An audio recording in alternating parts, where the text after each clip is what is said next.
Hey kids, Mark Miller here. Rory is not with us today. He's at a user group, so we will see him on Tuesday. Just chatting with Surly Dev here in the chat room. This guy's intense, man. On a 94-hour fast right now, which is, I think the most I've ever fasted has been about 2 or 3 hours. It's about as much as I can do. Surly Dev says mostly keto, just does slip now and then. Yeah, I'm on essentially keto as well, but I cheat for French fries like crazy. In fact, I think about the last three out of the last 4 days I've had French fries each day, and so I'm like, yeah, okay, I got to cut that back a little bit because there's so much carbs in that. So we got to work on that a little bit, I suppose, to be a better person. I do not have the sex positive fanfare today, but I'm not sure if she's going to be in or not anyway. So, but working on it and getting it, getting it there to the next level. We're going to pick up right where we left off yesterday. I'm going to bring up some of the code here, and you can take a look at it here in the background. And we'll just kind of refresh our memories in terms of where we are. As I recall, we had a couple issues I wrote down here. We need a summary. The totaling is wrong here. I can show you this right now. So we've got like 3 people we're rolling. Willie, Shimo, and Merkin. We'll roll a skill check out there. And so we've got this, but we've got this weird total that's showing up in the middle that doesn't make sense. Let me switch this for a second. That's going to switch. Just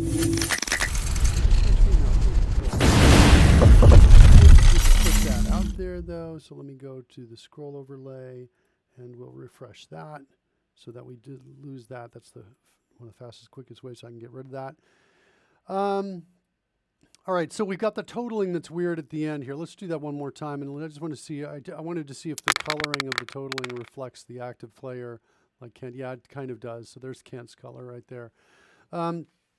So the totaling doesn't make sense because we're chatting them up. That's for the most part. We have a problem with advantage and disadvantage. Like if I give everybody advantage on it, I think all the dice but one get taken away. So we need to be smarter about taking away dice when we have a multiplayer roll check coming out. So here's what I mean by that. Yeah, it doesn't make sense. So we have to fix advantage and disadvantage on that. And we needed a summary of the results when there are multiple dice that come out. So when I just do a flat one like this, I want to be able to have over on the left here, I want to be able to list off everybody's roll from top to down, from highest to lowest, just like we did when we roll initiative. So, for example, when we go into rolling initiative and we come in like this, we show a total at the end of that right up over here. So I want to do a total kind of like this thing here. And I think I also want to draw a line between these folks and whoever passes the skill check and whoever goes below it. So we'll have this hidden threshold right here that'll determine whether they succeed or fail. And so we'll draw that line out there showing who's succeeding and who's failing. That's kind of what I want to do today. Hopefully it won't be too hard. Rory, like I said, Rory's not with us, so we'll do this without his expert guidance and along the way. All right, here's Visual Studio. And I think the first problem I want to work on is that summary total that's happening at the end. And I think if I search for initiative, if I tab the next reference on this show row total, there's the piece I want to be in. I want to rename this so it's easier for me to find. Report roll results. It's a little more descriptive of what this actually does. And I think since I'm modifying and playing in this space so much, I want to move this near the end here, put it close to my please roll dice, and then we'll kind of know that that's near the end as well if we need to find it and look for it. So let's see, we've got somewhere in here, we're coming in here and we're going to say the total of the die. And actually, the total results, these elements right here these don't make sense really anymore when we have multiple players in here. At least the roll value doesn't make sense. We really need a roll value for each of the players. And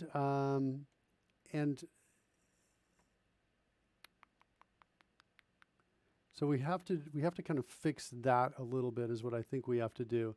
I think we need to do something like this. So let's go look at what we were doing before with player ID.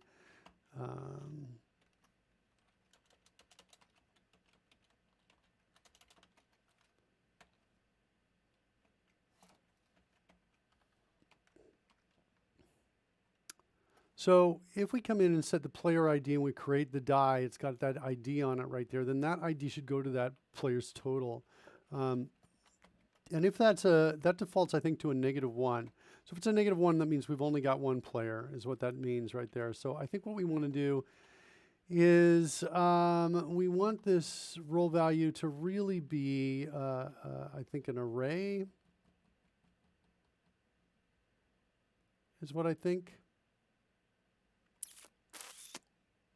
I think that's what we want. And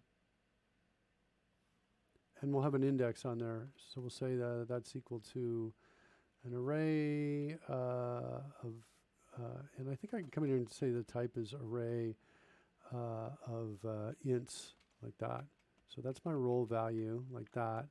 So now what I want to do is I want to say something to the effect of if die.playerID and die.playerID is not equal to, is greater than or equal to 0, like that. So die.playerID, if it's 0, wait, I think I have to come in here and say it's not equal to undefined, like that. And die.playerID is greater than or equal to 0, because otherwise, if it were 0, this would be false. If I didn't add that explicitly, is not equal to undefined. I think I need to do that. And if that's the case, then we can say roll value of die.playerID plus equals top number. Otherwise, we're going to say, wait, let's do this instead. I want to do this once instead of multiple times all the way through here. Let's just say this. We're going to say player ID. And then we're going to say, hey, if that, then we're going to say die.playerID is equal to that. Otherwise, we're going to say player ID is equal to 0. Then we'll use this down below, like this. Then we only need like that and that. Let's see where else roll value is coming in here. Total roll. Where's our player ID? Is that?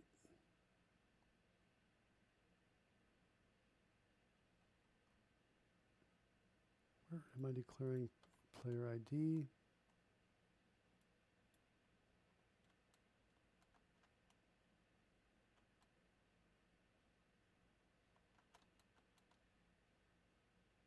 So we're in the for loop. We're out of the for loop, I think. Is that right or no, we're not? We're still in it? Total roll.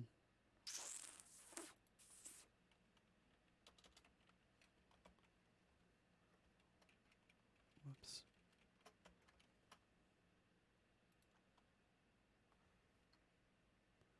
And now we're out. Let's go find the outside of that for loop because I want to see what's going on with that. So selection increase. There's the outside of for loop. I'm just going to put a little comment here so I got that's the end of my for.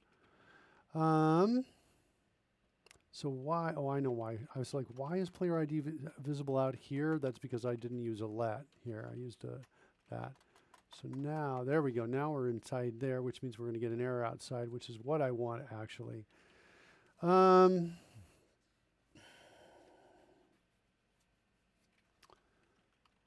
All right, so now we got to figure out what we're going to do here. This is going to be a 0 if we don't have multiples. So what I think we need to do is check to see if we're doing multiples or not, and that as I recall, sorry, what am I saying int here? That's the one thing that's super interesting about going back and forth using C# and TypeScript is sometimes I do that. Okay, I wanted to figure out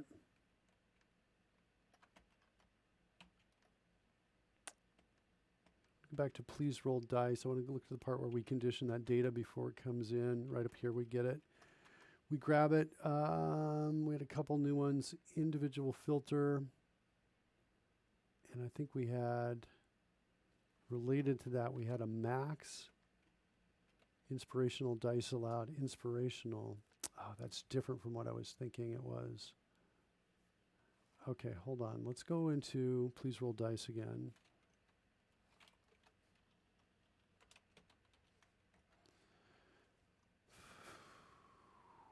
Figure out where we're doing the multiple players. Here. And add dice for player. Both of these we're doing multiple. Add dice for player. And it's the player ID coming in. I feel like we need to store somewhere that we've got multiple player dice out here. Somewhere is what I think we need to do. So my sense is it's going to look like this. Is we say dice roll data dot has multiplayer dice equals true. So we will, let's declare that. Did that work? Come on, I just hit. I'm hitting control dot, but nothing is happening. Why is that?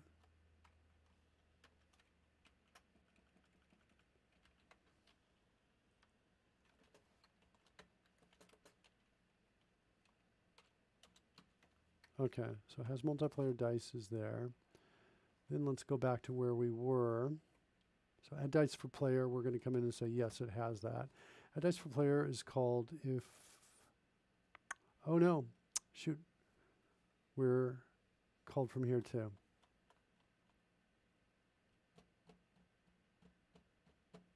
But we are passing in the player ID though here.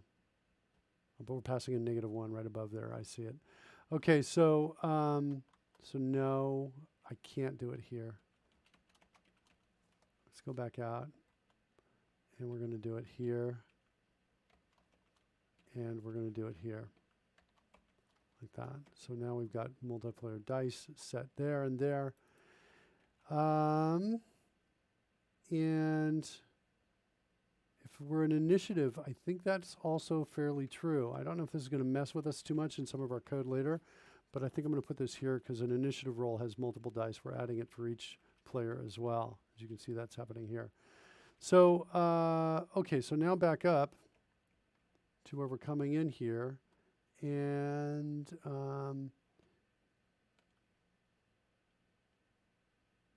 so at this point, we need to do something along these lines. We need to say, let's see where total roll is shown. Total roll is shown here. So now we're saying if it's not equal to initiative, but in initiative we check to see, basically we set this part right here. So I think what we can really do is we can say, hey, if not, has multiplayer dice. Whoops. If we don't have multiplayer dice, then we can come in here and do this roll value of 0. We can show the total roll. I think that's going to fix the total roll problem, is what that's going to do.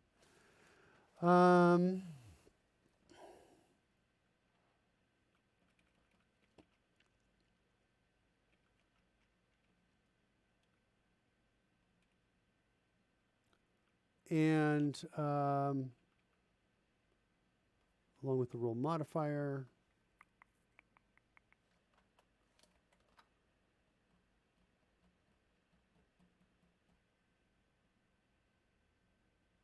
let's take a look at the roll modifier. Show roll modifier, data roll that modifier. You might need to use that later if we incorporate modifiers in here in the total roll. So, but if we do, otherwise, if we do have multiple dice. Actually, let's maybe do something like this, else down here, and then we'll grab that to there, I think. That's fine. So if we have multiplayer dice, then we want to show something different is what we want to do. And we want to show the summary here. So we'll just do a console log to do show summary of rolls. And let's also send out, while we're there, let's send out our roll value. And so we'll do console log like that to send out the roll value. See what that looks like. And I think that might be it. Let's try refresh and see if that fixes at least our number at the end. And see what's showing up in the console log. And speaking of which, let's get some music in here since we don't have Rory with us. Well, I said music. I don't see anything in the chat room coming in. It's really interesting. My Stream Deck says, does it want me to? I guess I'm going to have to type it in. Ooh, and typing it in didn't work. Let's go refresh the drone game. Maybe that's what the problem was. Let's refresh the cache of the current page. See if that fixes us. Over here, meanwhile, let's do this again. Let's do a skill check over here and make sure that we don't have that report at the end.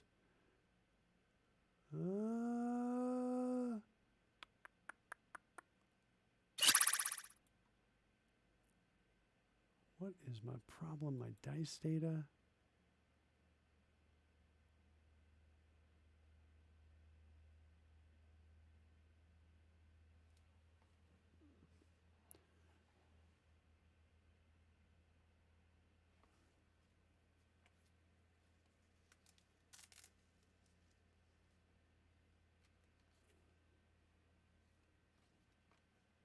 I'm not understanding this just yet here. Error converting value null to type int 32. Path roll. What does that mean? Is that part of dice data in here? Roll is null. Yeah, okay, I think I got it. All right, so let's do this. Let's see if we can set this up here. And let's select that, hit the letter C, stick it in a try catch. And let's send out the exception dot message. Let's run that. We'll let the exception come, but at least we'll handle and catch it. Okay, so that means that we need, in our report, our roll data is coming off not good. Turning it off and on again fixes a lot of ills. I think certainly to have Legendary Moves here. Reboot will fix that. Legendary Mood just showed up and no, we've got no stuff. I should have restarted. I've been having, basically Mr. Notespot's been running since yesterday and I bet that's related to it. Fanfare not working. Hold on. Let's get that thing in there because, you know, it's always good to have that working. Let me see if music's working though now that I refresh the drone game. Oh, drone game just finished loading. Hold on, try one more time. Music. Nope. Opening sound goes, but nothing more. Yeah, let's see if we can restart this. See if that fixes it. Do I want to check something here before I do that? Yeah, let's just restart. We'll restart that. Grab Mr. Announcer Bot. And I think Mr. Announcer Bot was not working. Okay. Oh, we got some bad code down here too. It's going to be roll value 0. Roll value 0, like that. And we need some similar code to what we had here that we can't have multiplayer dice for that code to really execute down here. So, yeah, so we're going to say if not,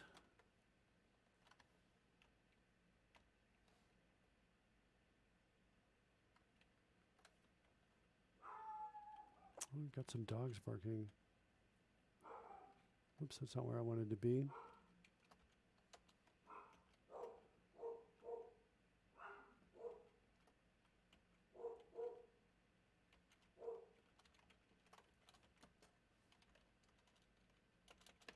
Okay. So if not multiplayer dice and all of those are true, then an attempted roll was successful. Then we go down here. Otherwise, we do a bunch of other stuff here. So we're showing basically just the messages at the end here. Show success, fail messages. Let's extract all of this and say show success, fail messages. Like that. All right, so that feels good.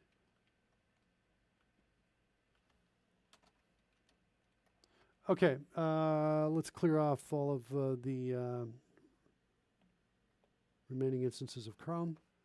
And now let's run and see if now we can get our fanfare and our music and all that Mr. Announcer Bot stuff working. Yeah, I think it's been running since yesterday, so I think good practice is to restart before the show.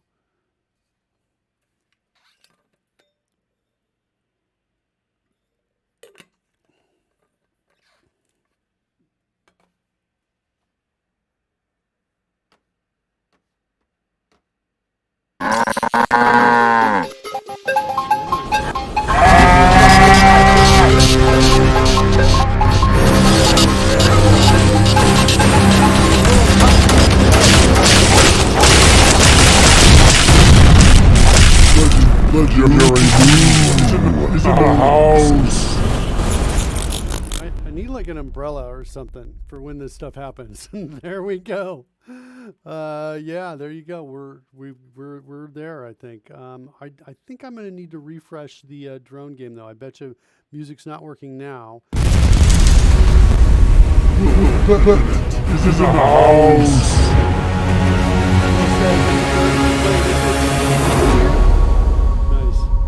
Dev wonders. Renee A77 rips the headphones. Uh-oh. We may have a balance problem here. Oh yeah, that's my fault. Hold on, kids. Turn your sound down. I'm bringing my volume up. My fault. Okay, let me put a to-do list out here, to-do entry out here so I can add a countdown alarm to adjust my volume. I already have one to check sound, but not specifically to adjust my volume. So we'll check that. So hopefully we won't do that again. Sorry about that for folks out there. What else do I want to do? I've got this. Let's bring up the die game. The die roller, I mean. There's the die roller. And did I try music? Here's my music attempt. Not working as I expected. So I've got to come in here to the stream and I've got to reload the cache of the drone game. So we'll load that up. That'll take a couple minutes.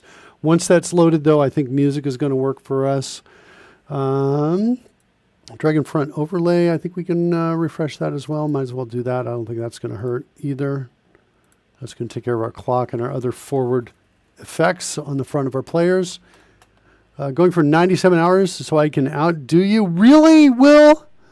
Are you serious? You're going for 97 hours of fasting? Yeah, I can fast for like a total, like just about 30, 40 minutes, right? It's like I get stuck in an elevator and, it's cannibalism. I got to do it. It's, I know it's been just a couple hours since lunchtime, but yeah, no slowing. Wow, that's crazy. So yeah, I am like, maybe I could do a fast if I was like on, if I could have a stick of butter, every day. I think I could do that. Oh, well, then it says eating everything in sight. Wait, I don't know. I'm confused. Will Bennett, are you fasting or are you just eating for 97 hours straight? Because I've been doing that. Yeah, so I can't tell what's going on over here. Hey, President Not Sure is here. Holy loud. Hey, sorry about that, Renee A77 and President Not Sure. Yeah, totally my fault because I started at a lower volume. You guys all cranked it up a bit, and then these other pieces came in. Now everything should be okay and balanced. That's my hope on that, at least. We'll see if that's the case. I got to eat this stuff. Surly Dev doesn't. The world needs balance. Okay. So that's what Will's doing. He's been going 97 hours of eating. And I respect that, Will. I totally do. All right, let's take a look at this now. We're going to come in here. We're going to, so we're just kind of fixing this a piece at a time. We're going to say for individuals, we're going to say Willie and Merkin. So we should see a maroon and a purple die come out. And there they are right there. And so now we need to show totals. So we're not showing that middle piece, right? You know, the middle total that comes up normally when we just do a single roll. Now, if we switch to active player and we do that same skill check, we should see the total at the end, although we don't have the color coding yet because I haven't switched this.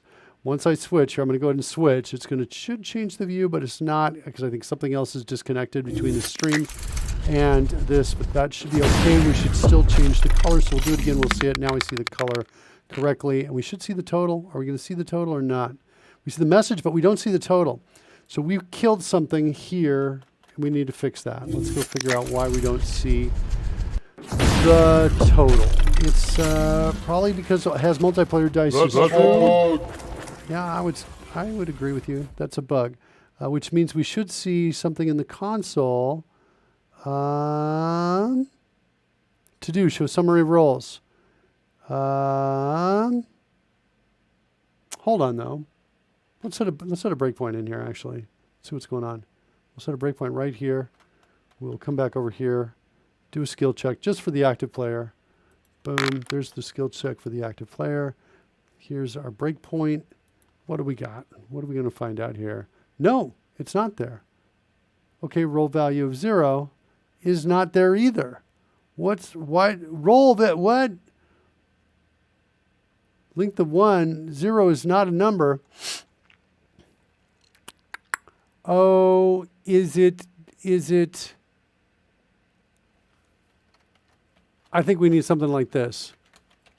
If not that, then that is equal to 0.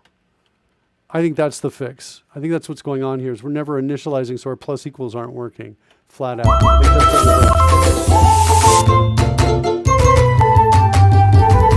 think that's what Michael Jolly's in the house. He's in the house. Buddy, good to have you here.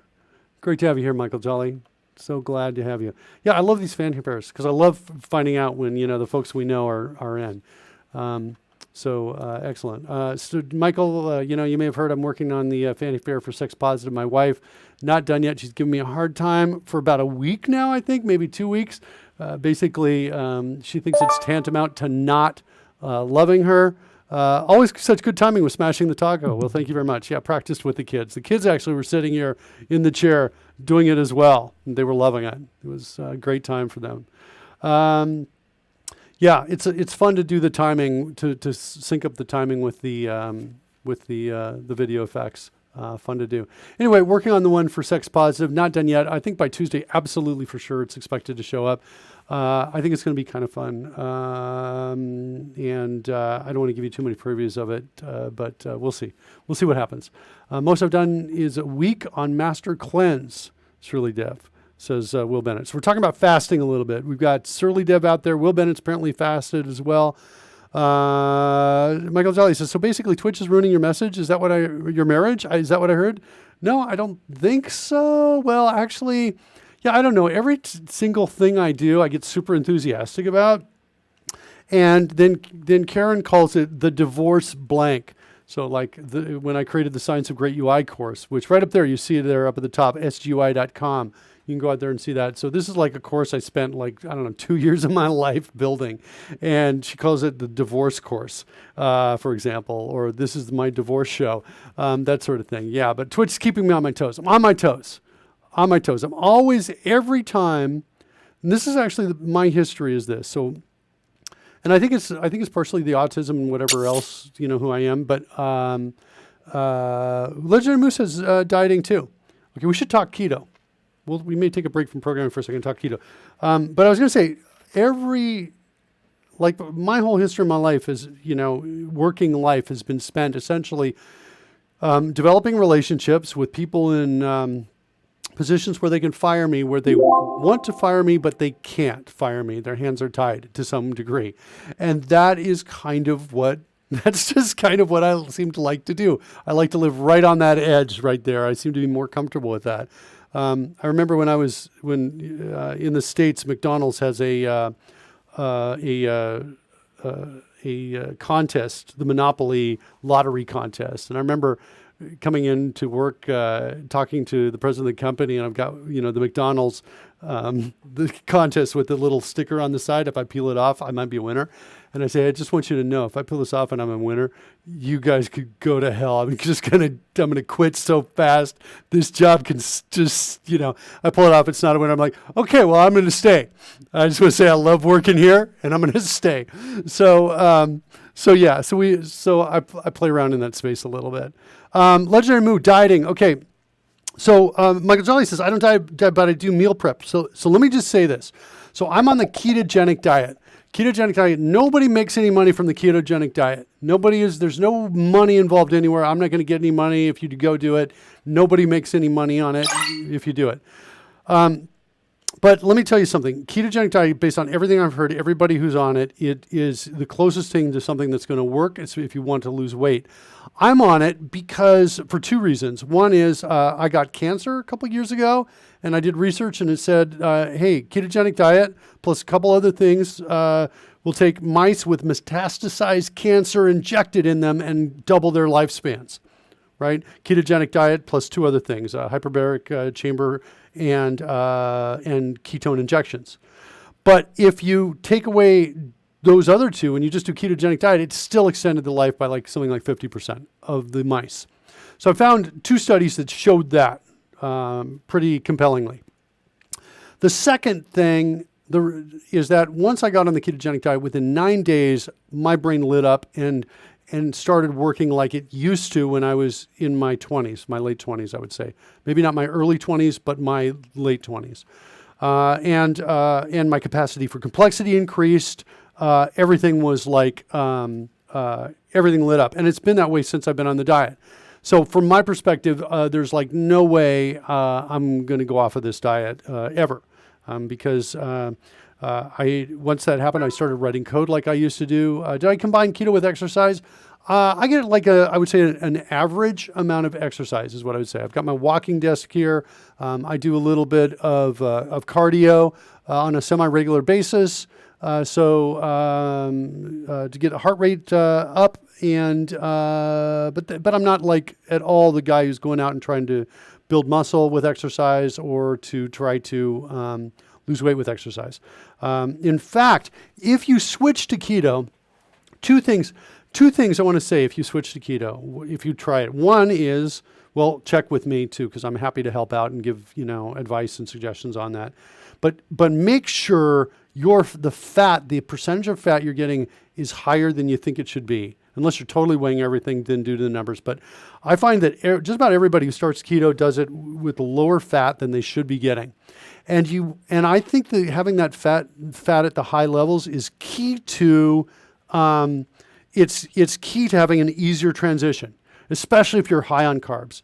The other thing I would do too is as you move in towards switching to keto, I would say, I would do it gradually. I would say, okay, let's do this. Let's say, over the next 5 days, no sugary treats. Still going to eat bread, still going to eat potatoes and, starchy carbs, things like that. But I'm not, rice, whatever. But I'm not going to eat the high impact sugars for 5 days. And then for the next 5 days, just don't eat bread, right? For the next 5 days. And then transition to keto. See how you do on those two transitioning pieces right there. And then there's also, you can talk to me, you can talk to Carl Franklin as well. He's got some keto, he's got a show called Two Keto Dudes out there. And talk to him, ask questions, right? Because if I knew what I knew now, it would be the transition would be almost effortless, because I've got recipes for pancakes and waffles that are crazy low carbs, and for bagels that are easy to make. Right. And so, these kinds of recipes I think are essential. So that's my keto pitch right there. I'm not making any money off of that. Let's go catch up with the chat room, because it's been going crazy while I've been talking here. Everyone is on a diet. Legendary Moo, a diet is what you are on, not something you do. Sincerely, Deb. This in part explains the MVP conversation from the other day. Michael Jolly says, I'm staying. I got a free French fry, but I'm staying here.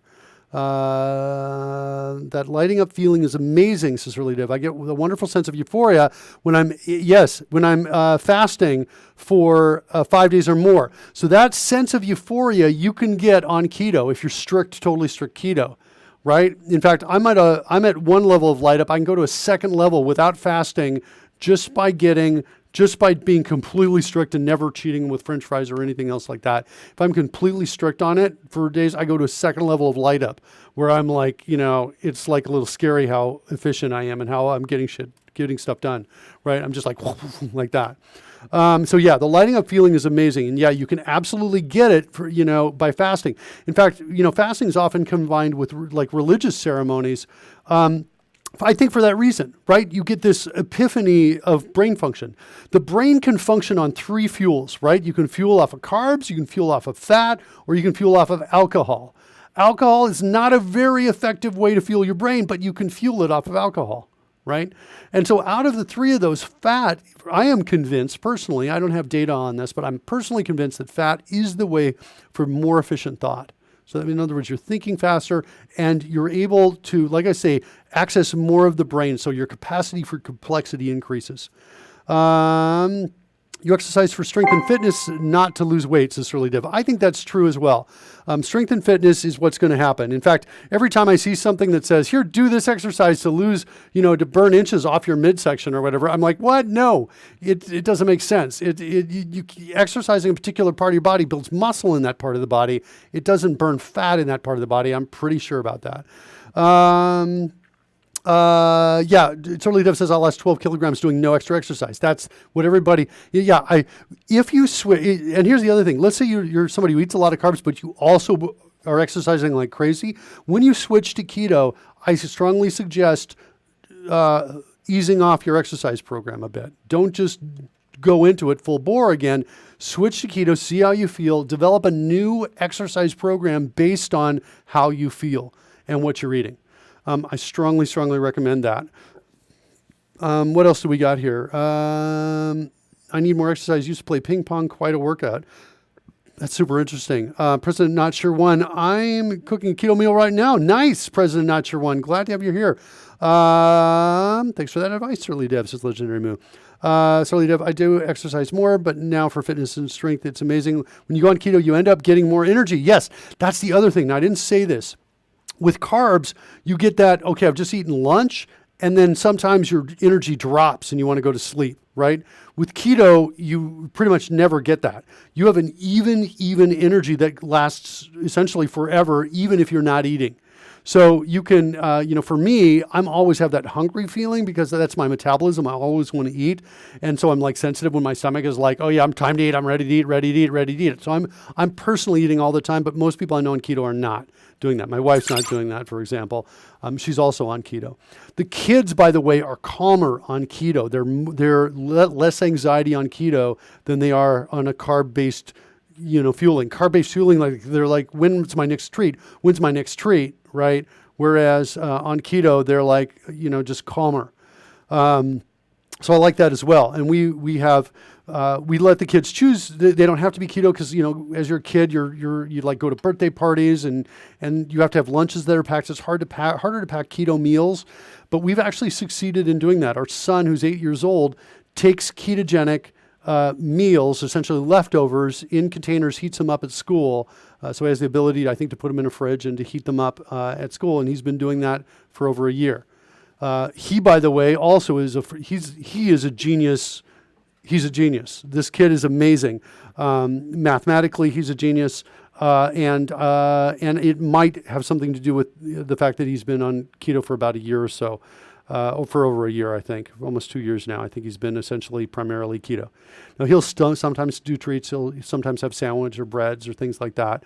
But every dinner we have a family dinner that is purely ketogenic.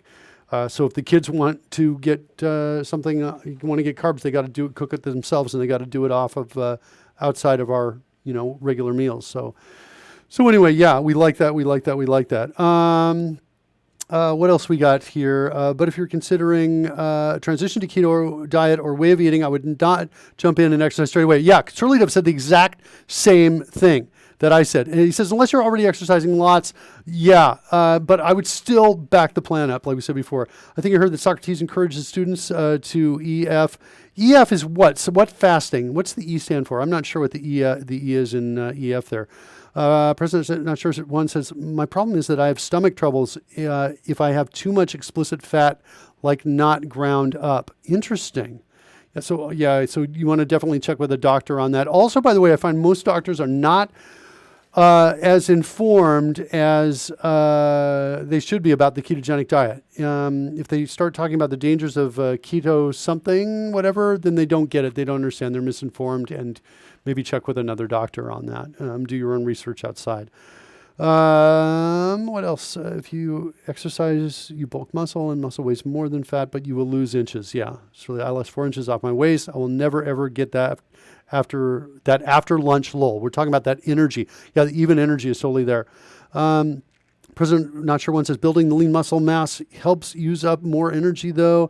And when I'm trying to burn my stored fat while on keto, it seems to help. Yeah, that might be true. So there's just not anymore. I think you may be talking about the after lunch null.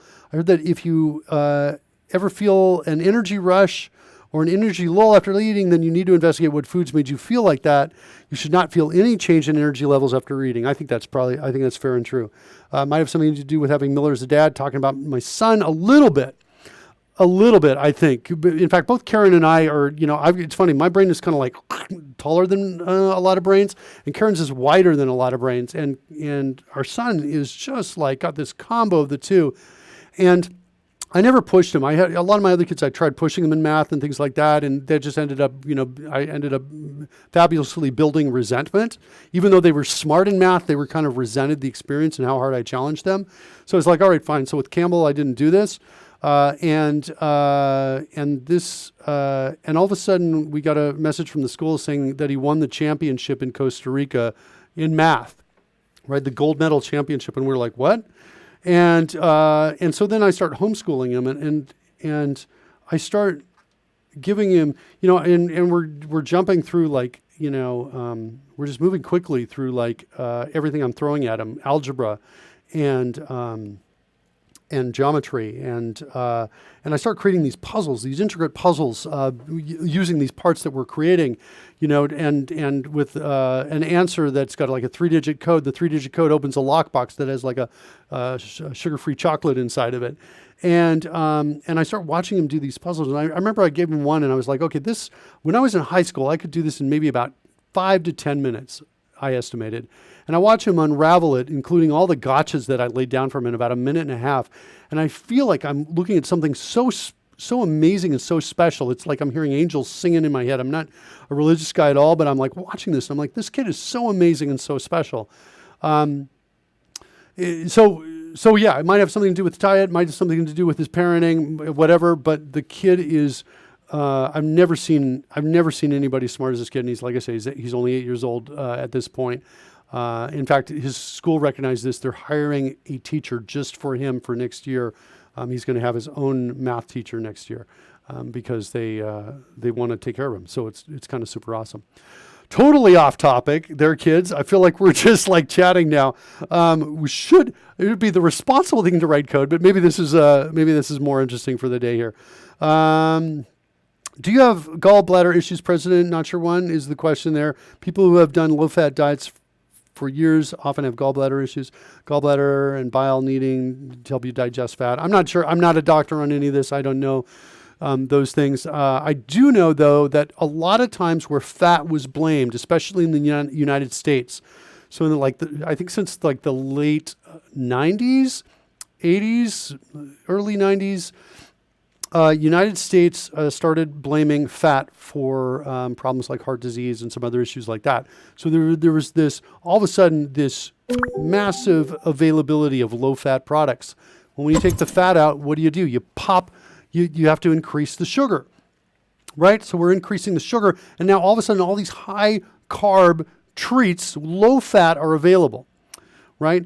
More recent research seems to indicate that it's not the fat that's causing the problem, it's the fat plus the sugar. And it's really, if you take the sugar out, the problem goes away, right? And so that's kind of what's going on. So there are a number of issues that are that are compounded by fat plus sugar together. If you do only, but if you do only fat, you may not have as many problems. But like I say, you got to talk to a doctor. Doctors are going to be way more knowledgeable than I. I'm not that guy. I just know what works for me. Yeah, Renee 77 says getting us all on better diets is responsible too. Okay, fair. President Not Sure One says maybe has not checked it out yet. Yeah. Surly Dev says fat's been demonized since the 50s. The other thing too is there's a difference between you don't want this. You don't want the fats that are like, you're not gonna be able to say it. It's one of the saturated or the not. You really want animal fats. That's like the best way to go, is my understanding. You don't want the chemically created, and if you do, I think you want the ones that are like the olive oils, and not the other ones that are chemically created. So that's the other bit I know, or at the very least, let's just say, do research on which kind of fats, because some are better than others. Saturated fat is good, said Surly Dev. Yeah, it's the unsaturated one. I would think that's probably correct. Low-fat diets cause gallbladder issues. Surly Dev hears because the bile crystallizes because it's not being used. Interesting. Yeah. So fatty cuts of meat, absolutely. Yeah, fatty cuts of meat. Eat the fat, and don't eat the carbs. Very few carbs. In fact, so I confessed earlier that I cheat with French fries, partially because the French fries here in Costa Rica are so flipping good. The potatoes taste great. It's amazing. But the thing I really should be cheating on, in small amounts, moderate amounts, I found for me, is actually not that, but it's bread. So maybe like once a week, have like a little bit of bread. And what that can do for me is it can give me the magnesium that I need, because otherwise I need to supplement magnesium because I'm not getting it from bread, essentially. So a little bit of I find that like a little bit of bread once or twice a week, and I'm good on that. I get problems when they eat the fat of very fatty meat and eat the fat along with the meat on like prime rib, for example. It tastes great but causes no bueno situation. Well, Will Bennett says, Campbell available for tutoring. I pay well. You want him to tutor you, Will, or you want to tutor him? Because I'll tell you, it's like, I'm not the only one who's had this experience with Campbell. I've talked to some of the teachers, and they've had similar experiences. It is amazing to watch somebody who's really likely within a short period of time to become smarter than you. Right? It's like you're speaking with God almost in some ways. I know this is, I don't know. I feel like in some ways I shouldn't even be saying this. Not because I'm like, approaching religion, because I'm not religious, but it's like there is a sense of amazement to it. And I'm just like, whoa. But ultimately, and here's the thing, this is I think kind of a cool thing for Campbell, is that I am like, I'm totally okay if at this moment in time he says, you know what, I just want to be, I want to be somebody who just, chills. I want to be somebody who does whatever. It is okay with me. Even though I've seen, what could be an amazing capacity for math, I'm okay with him being whoever he wants to be. And I think that's a really super good for him, that's better for him than if I were to push him in math and see how far he could go. The problem is if I push him in math, I just feel like I know I won't be able to keep up with him. I won't. His capacity is going to exceed mine in like, I think a couple years. And so, okay, this is funny. You say Campbell, I keep thinking you're talking to me. Campbell is my last name. That Legendary Moose says that. No, I'm talking about my son Campbell, is who I'm talking about there. It's remarkable to see him solve problems. Absolutely. He's like, he'll go forward past the trap and then he'll say, wait a minute. And he'll go backwards and he'll say, that doesn't make sense here because of this other condition. And he'll go and find the right path again. Anyway, so that's that. That's this kid. He's got his own math teacher for next year, so I'm not going to be involved with him in terms of the math, I don't think. And his math teacher's excellent, by the way. She's like related to, she started, I think, Girls Code or something like that. So she is going to be his math teacher. Also, and he chose he chose not to do programming course because he was, I'm not sure exactly why that was the case, but he chose instead to take a business course. So that's kind of interesting to him. So that's kind of where he is. He's got an almost chilling capacity for math, and he's 8 years old, and he's just kind of living his life in a kind of a slow, thoughtful way, which I think is kind of interesting and nice. What do we got here? Growing up, I was at the top of my class most of the time. I didn't understand the info, though, was just good at reasoning and remembering. Now I remember nothing. Says, well, I disagree with that, Will. You kicked my butt with regard to remembering stuff. Remember how many times you've taught me the things that I either didn't know and you remember them, that sort of thing? I think you're, my sense, Will, is that you are definitely someone I personally admire with regards to how well you were remembering things that it would be nice if I did. So I totally appreciate that and your skill set there. Surly Dev says, probably figures he can learn programming from you. Maybe, yeah, I don't know. I'm like, although this weekend I did promise kids we're going to work on Mindstorms. So they got that for Christmas. We haven't touched it yet. We haven't really pulled it out of the box. So we're going to spend some time doing robotics over the weekend. Goal of all parents should be for their children to achieve more. Congratulations, you're doing a good job. Well, I think so personally, this is the thing. So we've got 2 kids. We've got 7 total, 3 that were living with us, 2 that are not getting into trouble or causing problems right now. These 2, my wife and I look at each other all the time and we're like, we just can't screw this up with these 2. We don't want them to have to be in therapy because of us. We don't want, any problems. We don't want to mess them up. So we're just like, we can't mess them up because they're so good. Both of these kids are so amazing as they're growing up. And our goal, so that's my goal. My goal is not to mess these kids up. I think they're already on a strong path for being strong, confident adults. And let's just not screw that up. Let's make them feel loved no matter what, and accepted no matter what. They can do whatever they choose to do, and we are going to kind of follow them in the choices they make, and just be there to support them. Which I feel like that for me is personally what how I would say for me what feels right. So, learn how to monetize all this stuff from him. Yeah, you know what's really funny about that, Surly Dev, is his older siblings. 2 of them have said, "Oh, my plan is to mooch off of Campbell's success, whatever that is." Everybody kind of thinks Campbell is going to be making a lot of money somehow later on in life, and that might be true. He might be, but I could also see him becoming a surfer and somebody who also is involved in philanthropic ways or in charitable ways. Somehow, I could see him doing those things too. So we'll see what happens. Who knows?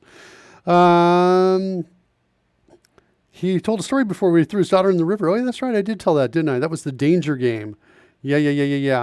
Yeah. I also like kind of doing adventurous kinds of things with the kids, right? Just that way I like to live right on the edge of the cliff.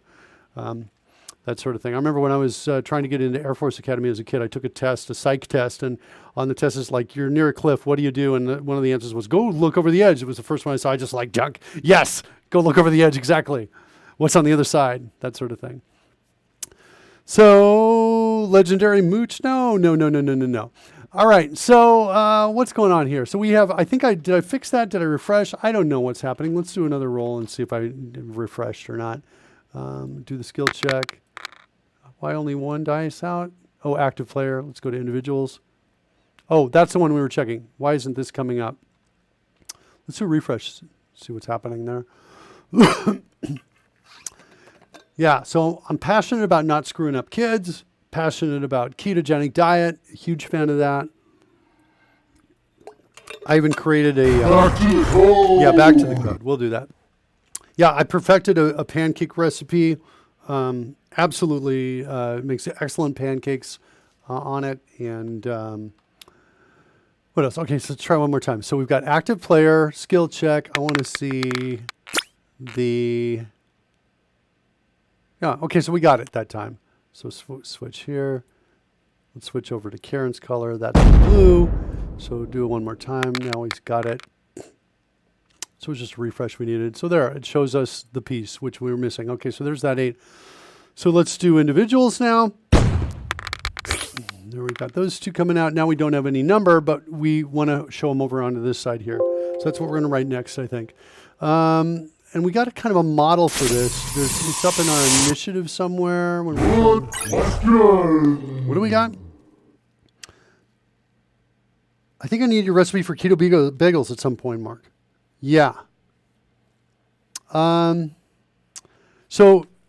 I'll give you the official one, and then I'll tell you what I do differently, which is, let me find it. Let's find it. 5 ingredient keto bagels. So, yeah. So this is the start. Now, this is going to take this is an effort right here. All right. Yeah, I'd use sugar-free syrup. I'll get you the pancake recipe too. Hold on, kids. So here's the start. Okay. Somewhere in here, wait. Really? No. That's not what you want. I just saw the word Sillyman there and I was like, what? Okay.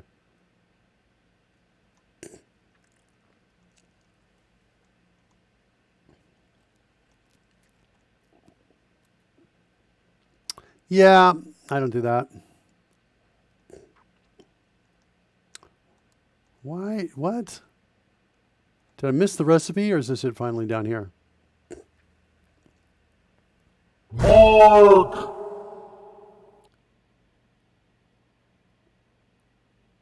Yeah, sound effects. I didn't hear the sound effects. Oh, there. That's the question. Where did you get all the sound effects? Yeah, I got them from elements.envato.com. So let me show you what I'm doing here. I have a subscription over here, which gives me access to all these different things right here, stock video, stuff like that. So I've got some, I use these to create, like, you know, the thing with Legendary Moo that comes in, stuff like that. Just grab a bunch of stock video items. It's like we come over here to stock video or sound effects, things like that. So if we say, like, for example, UFO, like this, whoops, not UFO. Right here, we can grab a UFO. This is the one I used. I grabbed this one right here. And use this for Legendary Moos, and it has it'll have a alpha background, so I can do the combination that I want, right, like that, and then I use this one as well for the portal effects, and so if it's got an alpha, it's real easy to combine, do the layers, that sort of thing. Also, it's got loads of special effects, and this is where I got all our music too. Their music they just recently added, so I was able to come in there and grab music. In fact, I think I even did UFO music to get some stuff for when we were doing for Legendary Moo's intro as well. So I use this to get all of the music that we listen to when we come in here, and I hit the, speaking of which, let's see if we can get some music going here. That didn't work. Let's try again. That one worked. There we go. So all this music I downloaded from here. I just did a search for a particular theme and downloaded a bunch of them, unzipped them, popped them out there. We built this on the stream using these assets. Just turn that volume down a little bit.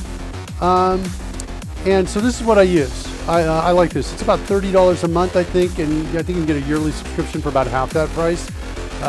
And I think I might switch to a yearly, but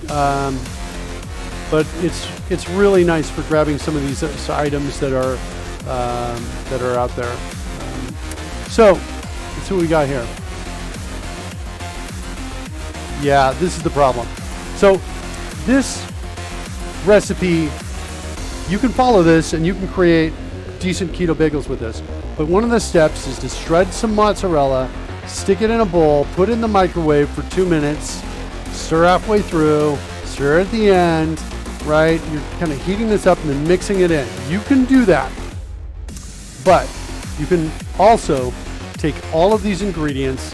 If you've got a food processor like a KitchenAid, which we do, you throw them all in the KitchenAid and you just run it, and that KitchenAid is so powerful, it will mix the shredded mozzarella in with the rest of the dough, so you get a sticky Play-Doh-like consistency at the end.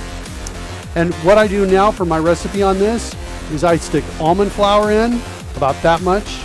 Then I put mozzarella cheese, about the same amount on top, so equals of both mozzarella cheese and almond flour.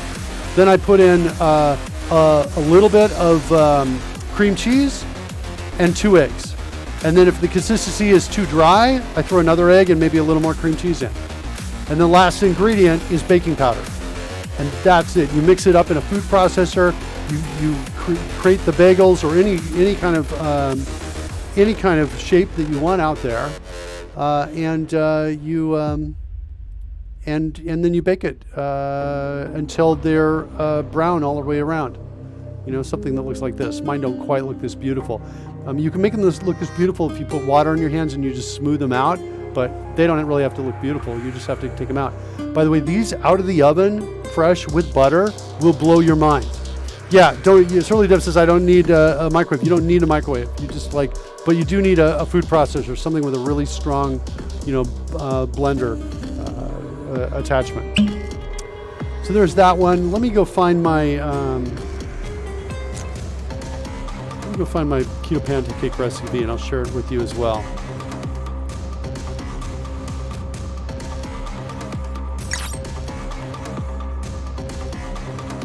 Get a share link for this. Give me a sec.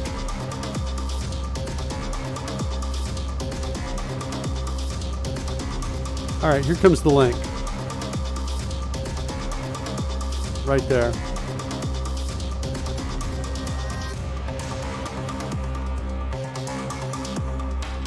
And this is it right here. So this is my recipe. It's important to use whole psyllium husks here. If you're using the powder, you cut this in half. And then you can add some extra optional stuff right here. The thing is, these pancakes don't hold together as well as normal pancakes do. So you don't want to flip this way generally, you want to flip this way.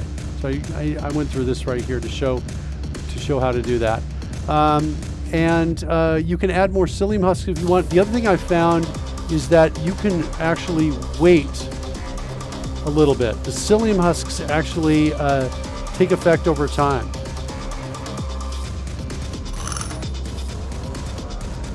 So wait, 4 minutes, if not thick enough. And so you're gonna have kind of a thick dough that you're gonna pop in there, and what I'll do sometimes is I'll plop it down on the pan, and I'll smack the pan down. I'll raise the pan up and bring it down and smack it down to get it to flatten out a little bit sometimes. You want a non-stick pan, and you want a very thin spatula. So Keto WOE, I don't know what that is. Diet stream. Yeah, Will Bennett says it's the diet stream. Cooking stream today? Yeah, that's what it seems like. Hey, we got a raid. We're in the middle of talking about ketogenic diet a little bit. I'm showing some of the things that, for me, work really, really well for this. Being able to have, and these pancakes, by the way, will cook just as easily inside of a waffle iron. In fact, you might prefer to use them in a waffle iron because you cook both the top and bottom at the same time. They cook faster. So that's my recipe for keto pancakes. It's out there in the chat room, so you can take a look at that and give them a try, see if you like them or not. I have modified this a little bit since the original. I'm going to go ahead and modify it now, and I'll show you what my new piece is right here. I've got like now 8 eggs. This is now 1/2. How do I get that? There we go. There's my 1/2. 8.5 cups, or sorry, 1.5 cups almond flour. I'm still like, I can go ahead and heaping right here. Teaspoon of baking powder, heaping teaspoon of salt. Salt's important there to give it that nice taste at the end. It surprises me, without the salt, it doesn't work. I still got about a 1/4 cup of whole psyllium husk, so still doing that. Vanilla extract, and this is a full package of cream cheese. Right there is what I do. So that's what I'm doing now on that. And if it's like a little too dry, I might throw in 1 more egg. 8 or 9 eggs. That's what it looks like. Then you can throw these other things inside of here. Oh, the other one we made that was awesome was you can do like lemon zest. So you take a lemon and you zest it, and maybe squeeze in some and lemon juice. And then we also created we took heavy cream.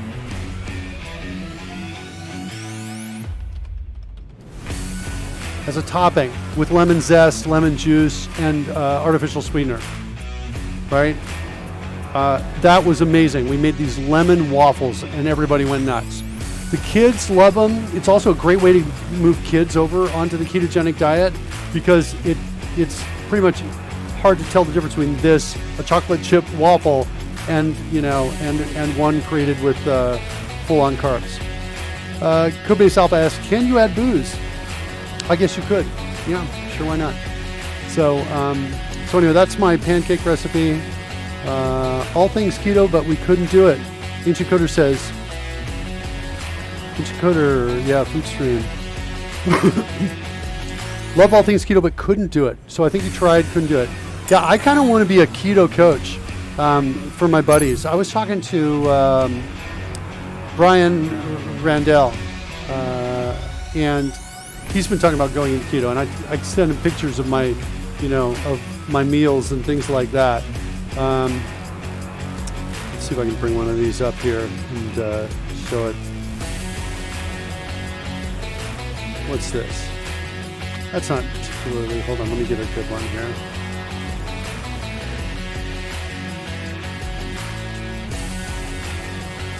What's that? Oh, there we go. Let's see if we can bring this up for the camera. So these are, let's see if I can bring my, there we go. These are keto waffles with chocolate chips in them. You can also put a few blueberries in, not too many. But these are sugar-free chocolate chips. My wife just walked in. She's like, what are you doing, the cooking show? You're supposed to be cooking. We've been talking about keto for a while, baby. How you doing? Can I make waffles explode? Well, of course, if I had support from my sex-positive wife. I do not have support for that. Anyway, these were amazing, right? Do you like those? Yeah. Oh, pumpkin! I forgot about pumpkin. The lemon, yeah, the lemon one, and then also pumpkin. So you put a little bit of pumpkin in. You can do that. Not too much. Not too much. Cinnamon. Yeah, cinnamon. Yeah, that's our nutmeg. Yeah, we put some. We made some pumpkin ones. They were really good. So another option right there. So. That is the keto pancake recipe that's out there. I did, but I didn't get a link to it. Let me go find that. Seeing Brian Randell on Sunday. Yes, tell him you need to. Yes, definitely Legendary Move. Tell him that. Tell him I said he's got to start. Tell him also I will coach him for free. If he wants me to be, I can do it remotely. If he wants me to be there, he's just got to fly me over to his house. But I will totally hang out with him for a couple days. Make sure his transition is smooth, and he gets in, and we'll help him out. Renee77 says, "I just eat and now I'm hungry. I wonder why. I don't know. Maybe metabolism. Maybe carb-based diet. I don't know. If you're, let's see what we do. Yeah, keto that is, and that you say hi. Yeah, of course I say hi. Absolutely. Nice orange liquor would be good," says CodeRushed Alpha. Where do you get the syrup? You can get sugar-free syrup in the grocery store. We actually found a supplier here in Costa Rica, which is kind of hard. So yeah, sugar-free syrups are available. Number of different places. Oh yeah. Yeah. Karen's saying low glycemic blueberries, a few of those in the syrup and heat it up together in the microwave, spin it up with a fork or something, and you're going to have some nice blueberry syrup at the end, right? Mm-hmm. So you're getting, yeah, the lemon whipped cream was awesome. It was awesome. And the pumpkin ones are good too. So the pumpkin we put in, I think we put a can, we mix about a can or a half a can. I think it's a half a can of pumpkin in with it. And that's it, and nutmeg, and that's it. So it's a little bit of fruit, so you get some carbs from the fruit, but there's a lot of fiber in it. And yeah, I think the pumpkin's a vegetable. I don't know. Oh, is it? Oh, because it has seeds? Is that the determining factor? Okay. I only really know meat and fat. I'm sorry. Karen and I do a show. We did a show called Keto Families. We haven't done episodes in a while, but let me go find that episode if you're interested in families. Let's see if I can find that. There it is. That looks like us. Yeah, that's us. Look at that. There's sex positive over there. I'll throw this out for you if you're interested. 10 minutes prep time, ancient coder. It's been in the slow cooker all day. Wait, what are we talking about, Silly Deb? My fast breaking dinner. Oh, I want to see this. What are we looking at there?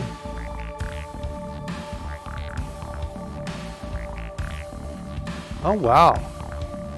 That looks pretty good. Yeah, throw in an extra patty of butter on there. That's what I'm doing all the time. I'm always upping my butter content. I eat about easily a quarter stick of butter a day at some meal. And if I make a sauce for the family, I put like 2 or 3 sticks of butter into the sauce. Oh, okay. Did you know that? Yeah, and I didn't know that. That's all. Yeah, no. So, but it's awesome. It's really, it's in general. I strongly recommend it. You got to try it for at least like about 9 days. I think a lot of people say 30 days, but I think the minimum is 9 days to get a sense. Yeah. Yeah, I think you're right. A lot of people try it and they don't get to ketosis yet, and they quit before because of the carb cravings, right? So that's why I say I recommend, like, before you start going on it, you know, 10 days before you start, you just shut down all candy bars, high concentrated sugary treats, right? No desserts, everything. You cut those out, and then in the next 5 days, you cut out bread, but you can still get carbs in other sources, right? You know, whatever you want, and don't go crazy on fruits. Like, don't do a bunch of juices and things like that, right? And then when you're ready to start, you I say do it less than 2 weeks. Don't do it less than 2 weeks. President One Not Sure says, yeah. So President Not Sure says, sex positive, you're also doing keto? Yes, you are. Certainly Deb is adding more butter right now, says. So yeah, I like that step down approach too. I think that's the way to go. I feel like if you're just suddenly do it cold, there's something called the keto flu where you just don't feel well. And I would say, yeah, avoid that. Karen and I didn't. Add fat. That's the other thing is, as you're cutting down those other things, add some fat on the way in. And oh yeah, bulletproof coffee. So I don't drink coffee, but bulletproof coffee is coffee with like a slice of butter in it or coconut oil. And I make that for my wife, every morning just about, or somebody in the family does. So she gets that. Dugo iPod says, hello, me and my girlfriend are watching your live today and our 2-year anniversary together. You could talk like this. Chupo, so I don't, what is that? What is, you want to say? What is that? Do you know what that is, Karen? No. Watch out for nuts too. Yeah, so I eat macadamia nuts. Those are generally the best. I snack on those. And I will do almonds, but I'll throw in a lot of butter with those. By the way, here's a traveling tip for you.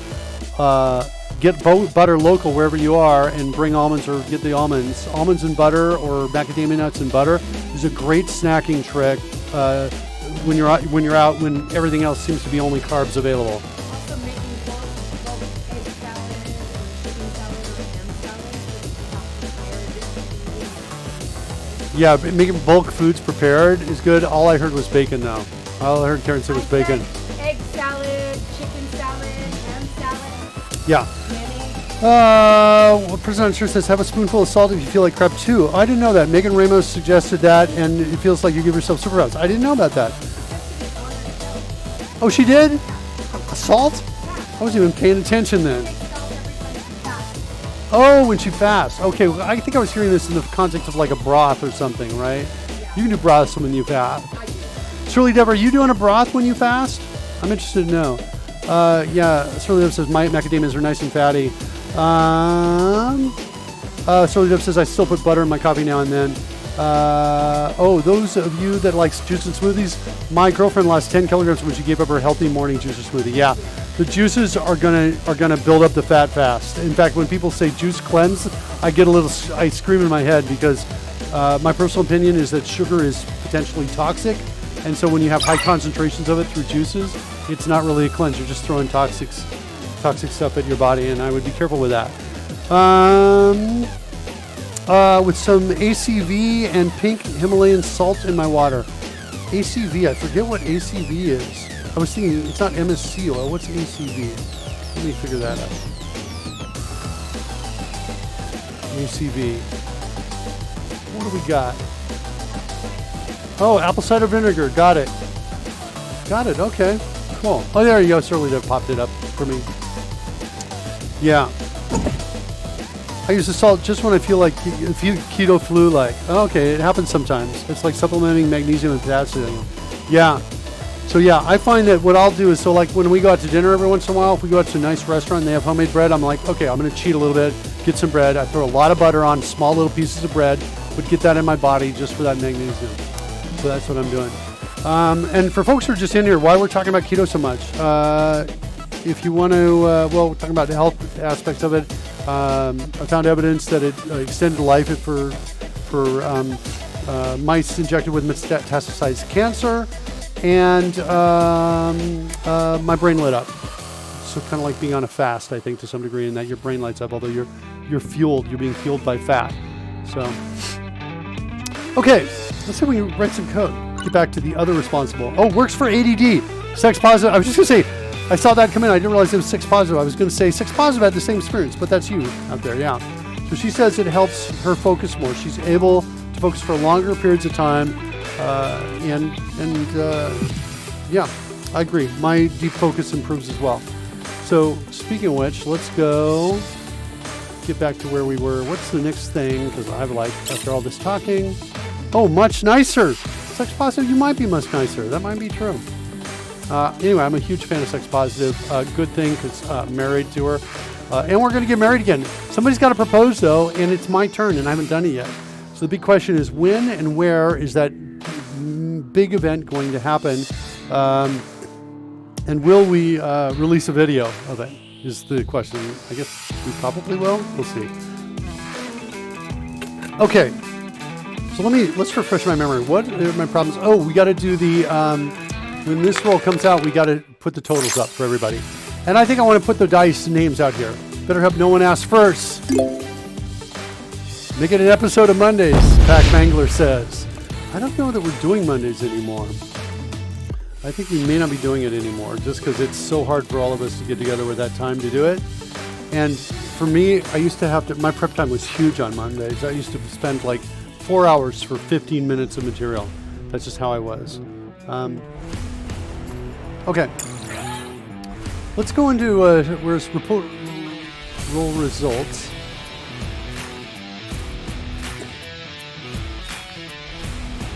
So here, for an initiative, we're going to do this. But I think I want to change this as well. Hold on. Let's go through. This is... Wait, not that one. This is the one I'm looking for. So I'm going to go through everywhere we've got to check for initiative, and I'm going to change it where it makes sense to if we have multiplayer dice, I think. And then the summary is here. I want to say multiplayer summary is what I want to call this. All right? And we're going to push that in there with their roll. And that can handle extra dice too, if they want to. That should be good. We grab their name. We assign it. Is inspiration die. Okay, that's cool. That should still work. Add die text after the die. So we're going to do that. So now we'll get the text just by making that one change. Let's see where else this is showing up. Show initiative results.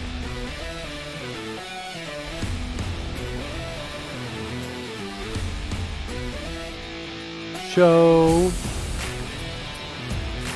multiplayer results. Okay, I like this a lot. I want to also, though, I want to pass in some additional threshold.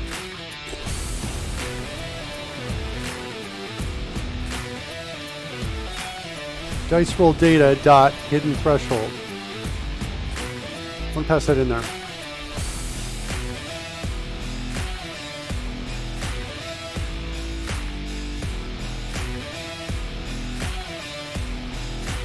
Okay.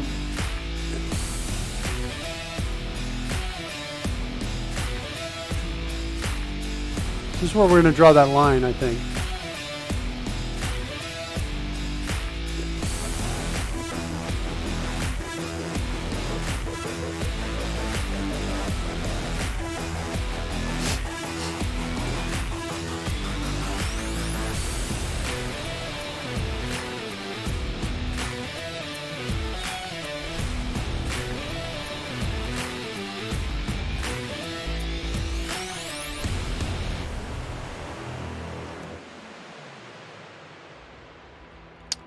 Sure, exactly. I'm going to add this code later. So we want to do something like this.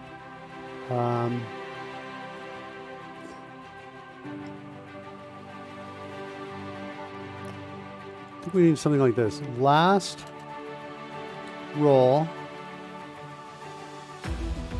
was higher than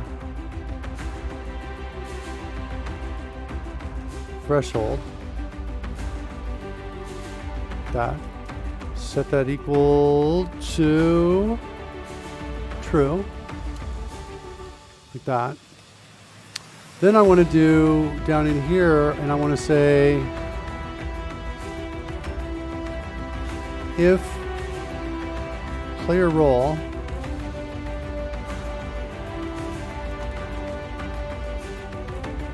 dot roll is less than the hidden threshold, and last roll was higher than the threshold, then we want to add a line.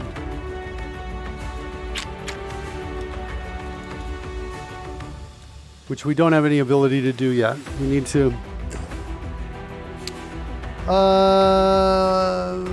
add player separator line at Y right there. And let's go look what show player roll does. Let's take this out here. Let's say, oops, I want to say player, multiplayer summary time, duration, carrying a ring in his beak. What? Oh, that's really funny. I like that. Sorry, I missed that, Surly Deb. Gotta go, says Ancient Coder. Have a good one, all. Thanks, Ancient Coder. Glad to have you with us. Pack Mangler. Unfortunately, yeah, no. All right, so we got multiplier, multiple player. What was I thinking? Multiple player summary duration is 1500, so 15 seconds. I should drop that down to 14 seconds. And add player separator line.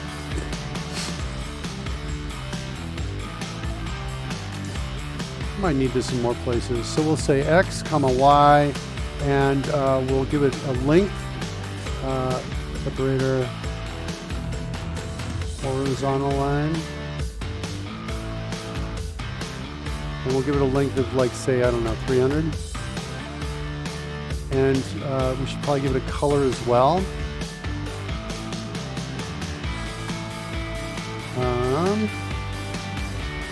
Make it red for now. And that's going to be this. Is that going to work? No, we got to say dice layer.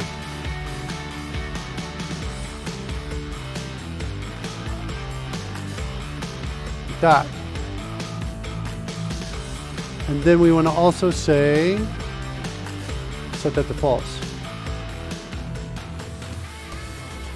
Like that. So if this roll is less than threshold, then we're done and we do it. Now, if we haven't added any at all, do we put a line at the top? I think we do. And then I think when we add the separator line, we want to say, let's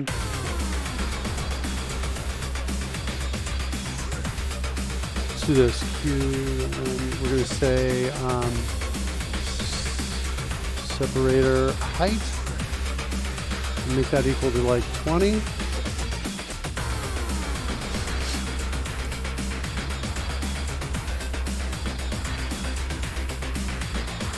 We say y plus equals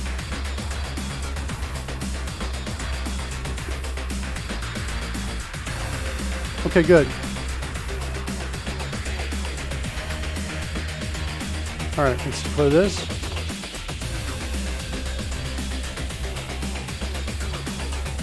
Now we need, this is going to be our y, this is going to be our width. Going to be our color. It's going to be our lifespan. All right. Turn void. Now we need some lines. We need to put this somewhere. So I think we need a new class called line. Let's create that.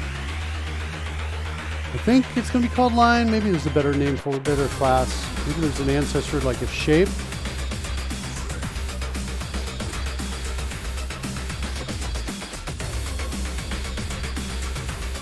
I'm going to refactor later, I think. That's what I'm going to do. So in the constructor, I'm just going to paste all those pieces in there. I'm going to use the PB template here to create public for each of these pieces right here.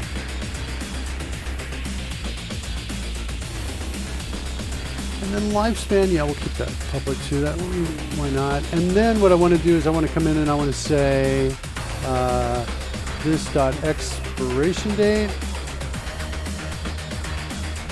is equal to PFN plus lifespan.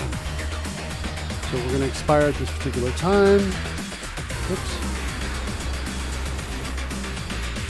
Hold on. I want to go to text effects.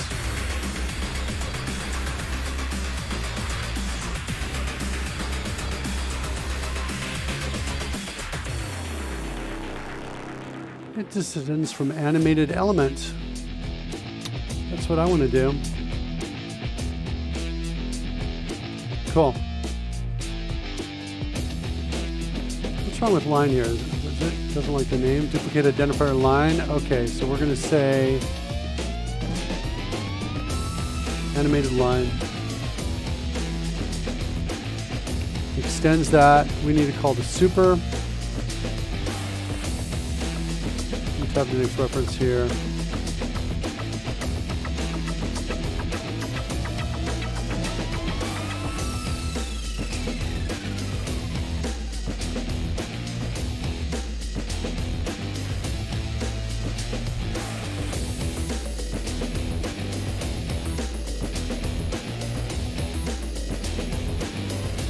That. Okay. We got super.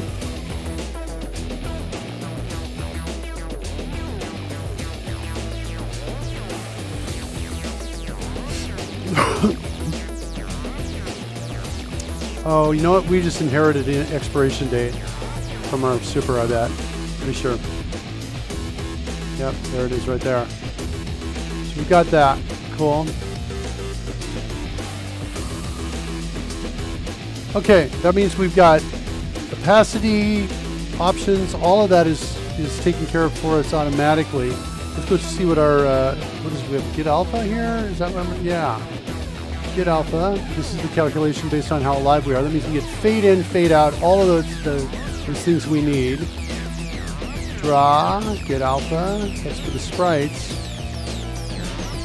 And this is the render for the text effect. So we just need to render something similar as well.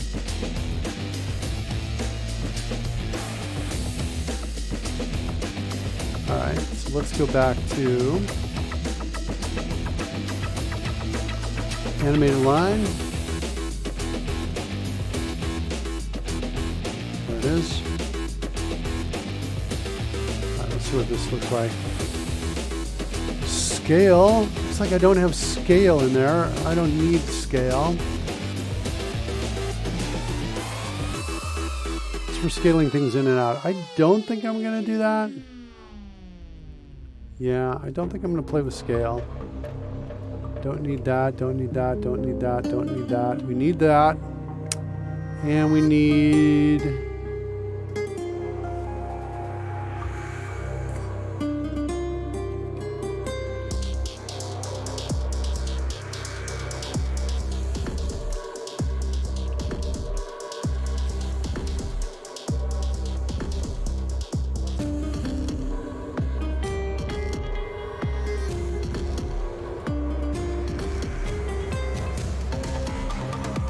might have a line thickness as well.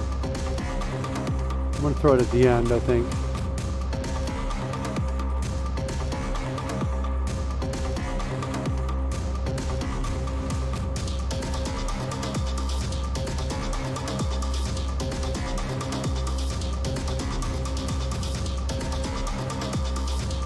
And then stroke text, fill text. We don't need any of those, but we do need the line. So it's a move to x dot y, like that. Context dot line to.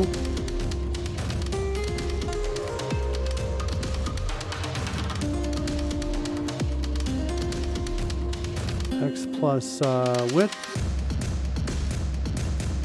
comma y. When you have a lot of params like that, you can use an object instead. What are we talking about here? I don't know. I kind of feel like I'm instantiating an object instead. I could take these and turn them into a vector. I could certainly combine those two. I'm not sure I want to create an object just to instantiate this object. I think yes, in general, if I'm doing that for like functions, yeah. What are you imagining, Will?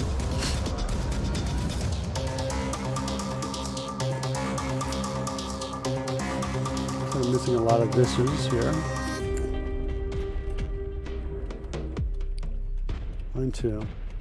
I don't know if I need a begin path or not on these. I kind of feel like I do.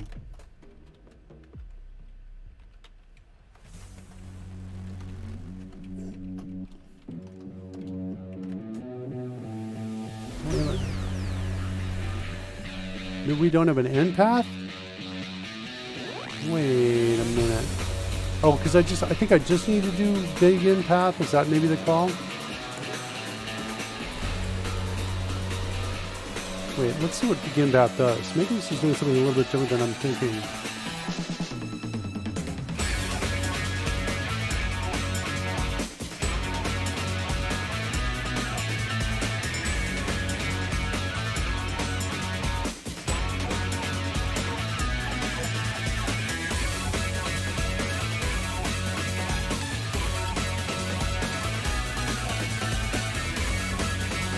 Stroke method to actually draw the path on the canvas.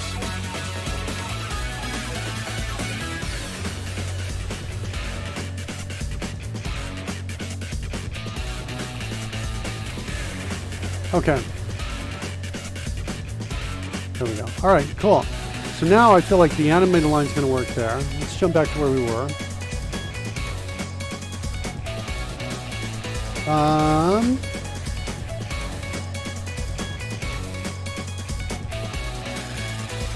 All right, so what we need to do is we need something that's going to hold on to a lot of animated lines in this dice layer right here.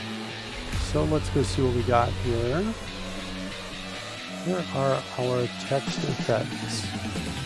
There they are.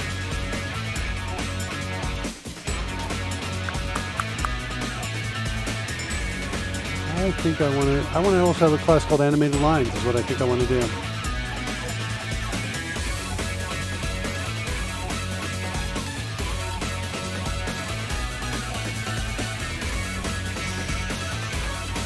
Yeah, and I want something very similar to this. Hold on. Constructor params object for the interface for it going to be supposed to comment just hidden. Oh, then there's even a refactoring for it. I think I see what you're saying, and then within I say parameters dot and the different named pieces. Interesting. There's a refactoring for it in VS Code. Okay, gotcha. I'll take a look at that. But before I do that,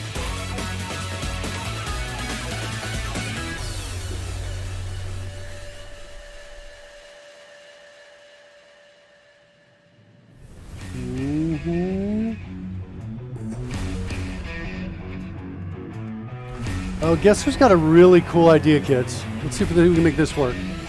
Call this animations. I'm about to make some serious changes here. But I got great music to back me up on this. Uh-oh. Do I get a lockup? No. Pause for a second. Alright, so let's see. Here's my animations.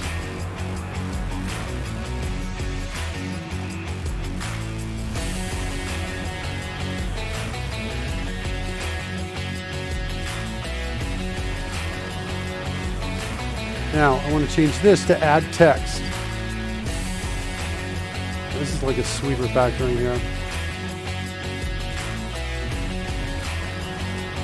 Okay, so there we're going to add a new text effect.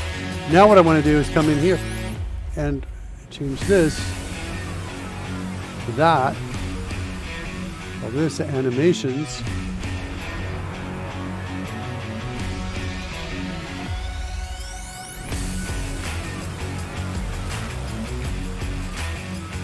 Wait, why can't I do that here? Style preference, you can simplify maintenance sometimes though. I want to see an example of that. Can you give me an example of that? Of kind of a before and after that, Will, if you can find one online, if that's not too much trouble.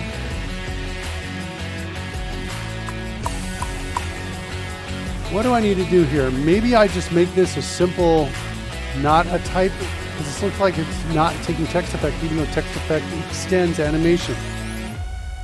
Right? Oh, animated element.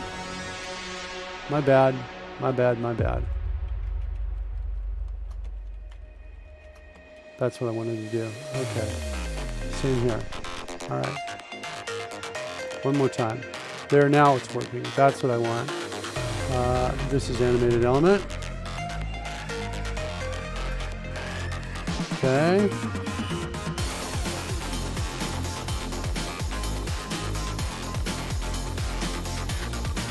I'm loving this refactoring. Whoops. Yeah, super awesome. Render. We need to add a render in animated element.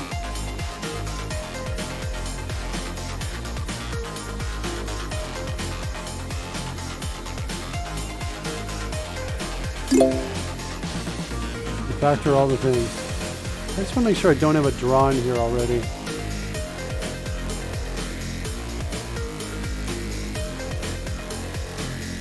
That's in sprite proxy, is that right? Yeah, it's in sprite proxy. Okay, so let's go back to animated element. We'll add our render.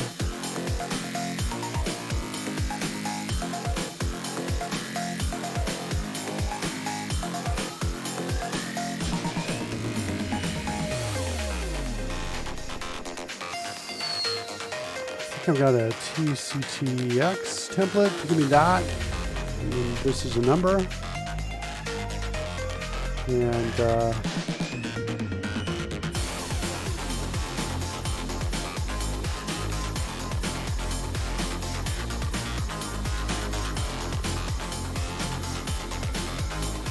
so now we have, if I have the next reference, I get to here. Into text effects. And to animated line. Sweet. Nice. Yeah, that's a nice refactoring. Okay, cool. So there's my rendering.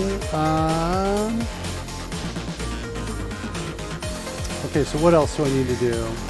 Got those taken care of. Got these taken care of. All of this is looking good. This is what I love about TypeScript. Right? It would tell me if there's problems here. So we've got add text here. Then I think we need an add line. That's what I think we need. Here's an example without object assigned. Let's see what we got.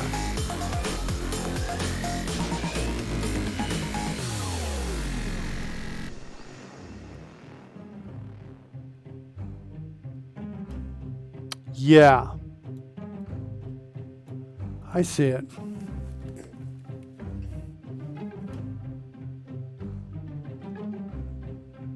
Yeah, I'm not sure. So far I'm like, okay, got it.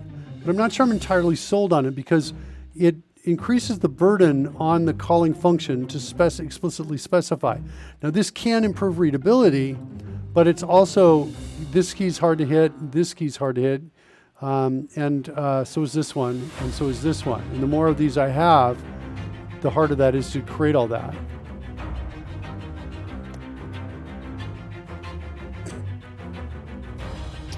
So not entirely sold on it. I think it does make the declaration easier to see and understand. Yeah, I get it. I get it. I'm kind of like, I see value, and I am, but I am. What you think? The second example doesn't use those. Wait, did I miss it? Let's go back. Also, I noticed.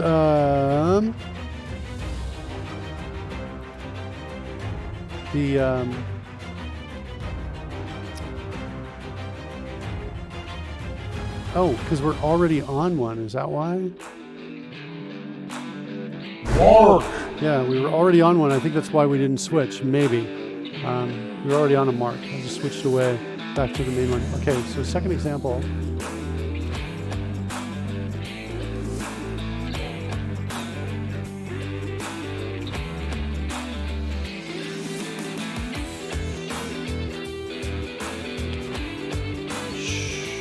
This is what we're talking about?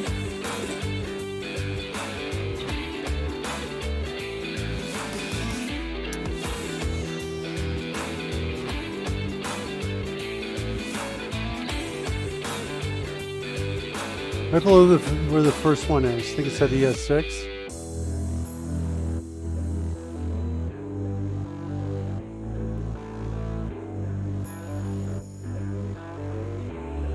Yeah. But I still have to call it like this. This is what I'm saying. For me, I want to put the burden on the implementer of the function, not the caller of the function. In other words, if I can make it easier to call this by just passing in John and 25, although it looks like I could probably do that without explicitly naming it, would it still work? That's the question. Look at it. All right, I'm going to put this off to the side. I won't close it down. I'll put it over here, and I'm going to come back and look at that again a little bit later. Okay, so this needs to be animated element.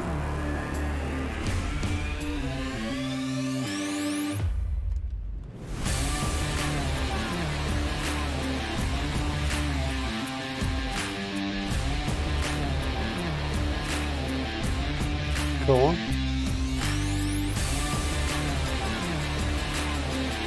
So then we need like an add line is what we need here.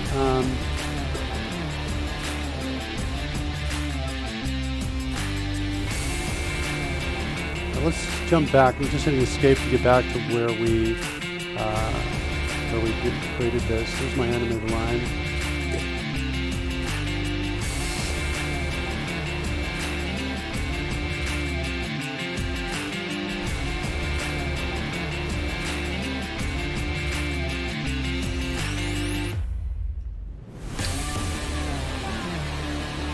There it is. So I want to say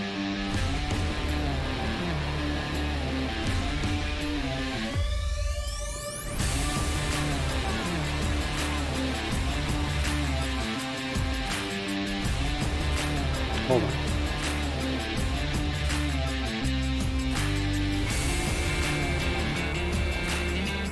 And I can kill this. I don't need that anymore.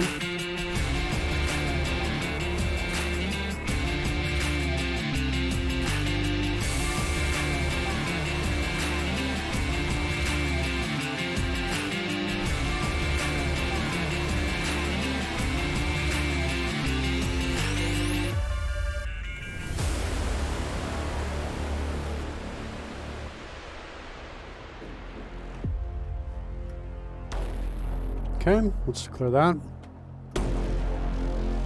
Almost done. All right.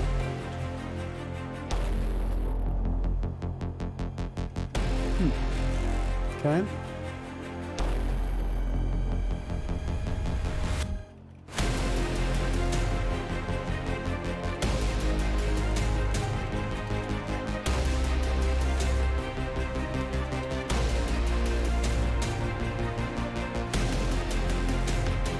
Back to CodeRushed second here for CodeRushed.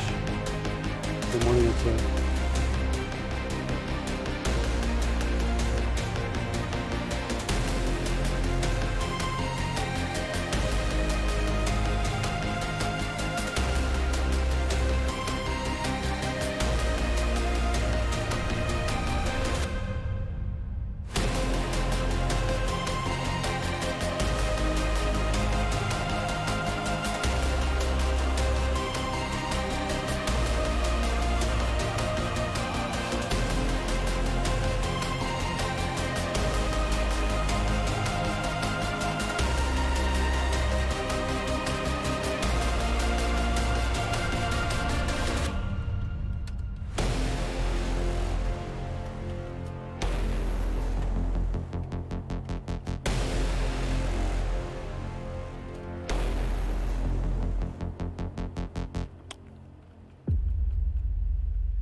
refresh the drone game? What's going on here? Why doesn't the drop command work?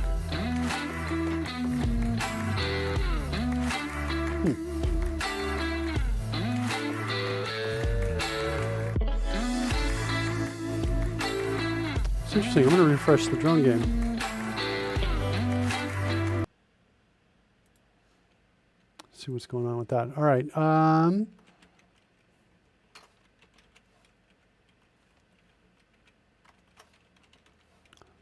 That.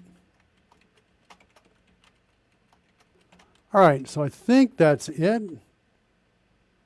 Add a horizontal line, separate line is there. We've got that. I think that's going to do it.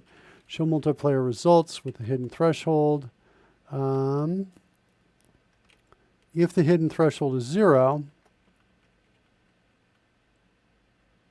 I only want to do it if the hidden threshold is not 0.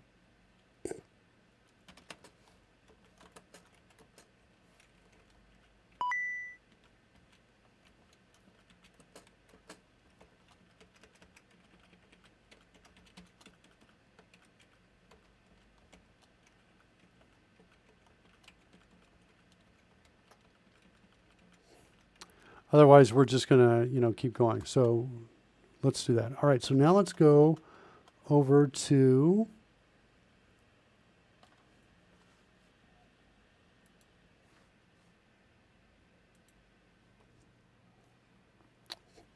drone's working yet? Oh, still loading.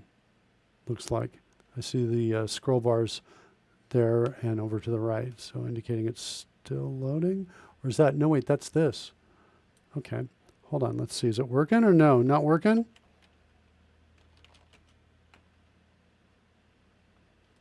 Not working. That drone game, I absolutely refreshed the cache. Interesting. Yeah, I don't have a strong way, I don't have a great way to debug this at all. Yeah, that's not working either. Is there... Yeah, I absolutely hit refresh cache. Interesting. All right, well, I guess we're without that. Sorry about that, kids. Here's our die roller up here. Let's refresh that. No worries, it'll be fine. Well, yeah, how do I start up music now? It's like I killed my music and no music left. Trying to remember, is there a way to like refresh, like a hard total refresh of this? Try one more time on that. Refresh the cache. I don't think this is going to work. Came in fast.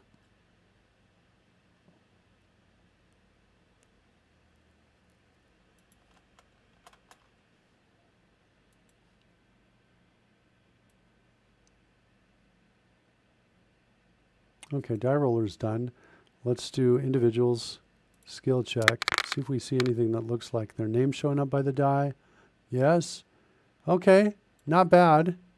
Someone got a 19, someone got a 14. The colors are right here. We just don't have the names over there. So let's fix the names. That's not bad. I don't see a line in there, but hold on. Let's draw a line. Let's say the modifier, no, the hidden threshold is a 12. So both... let's make the hidden threshold at 10. Let's send everybody out there with a skill check. Let's look at it one more time. So everybody's below the 10, so I wanted something where it is interesting. Also, I'm not seeing anything now. Why not? Active planet of undefined. Animated line, get vertical thrust. Update position.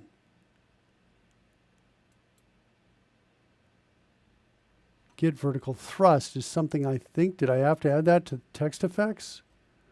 To my text effect element? Let me go look at that. There it is. I need to do that. Okay, so I need get vertical thrust equal to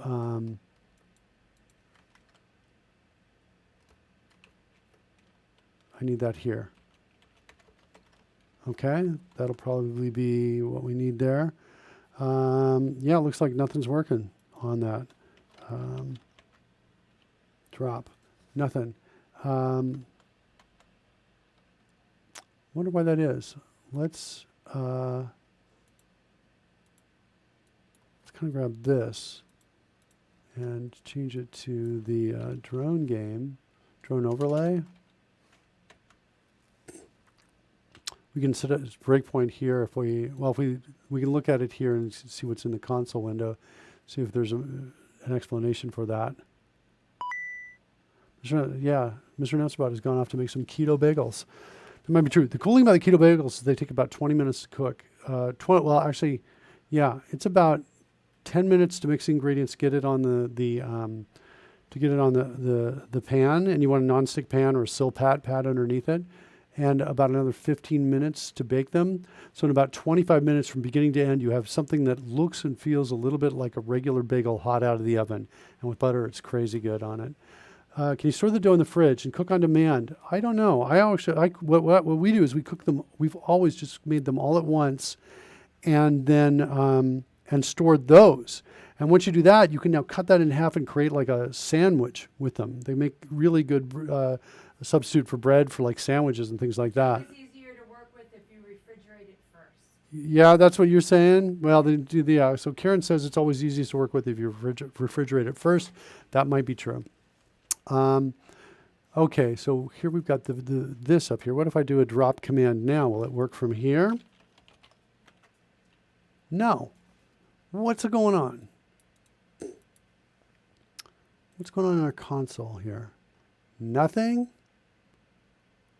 Okay, we're going to have to set a breakpoint here because now I just feel like something's broken and I don't know why.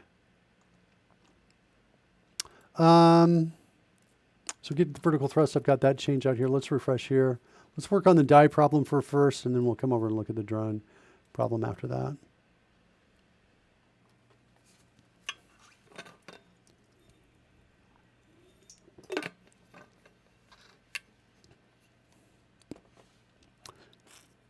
Ooh, Will's back with more.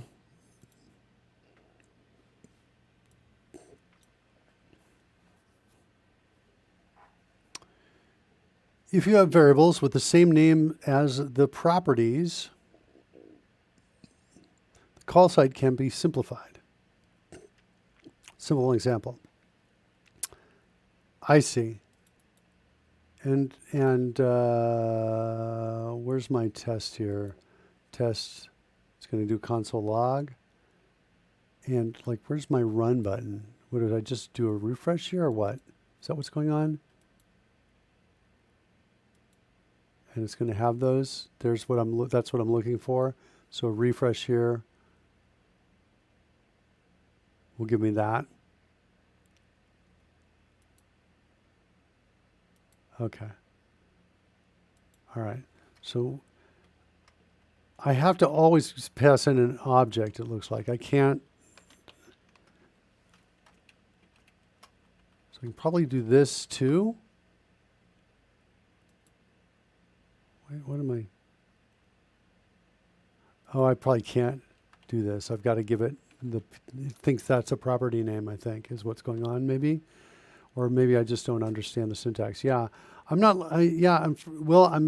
sorry, buddy. I am not liking these braces here and here. They're hard to hit, and in my opinion, they increase the burden, at least of writing the code. With regards to reading the code, okay, it's not too bad. Where it says console, yeah, right up here. That's where we're popping it out. I get that, I think, right? Yeah. What I'm trying to do is simplify this call. That's my criteria for success on that. Okay, so die roller looks like it's refreshed. Let's do another skill check with everybody out there. And oh, we got a line. Nice. That's what we wanted to see. Cool. So there's the line, and our threshold was 10, and that's exactly perfect. That's what we wanted to see. Cool. So now let's figure out why we're seeing undefined for those names, and I think we'll be pretty close to finishing that. And I think with that, I might say, okay, let's exit because I'm ready for lunch here. Add separator line. Show multiplayer results. Multiplayer summary sort.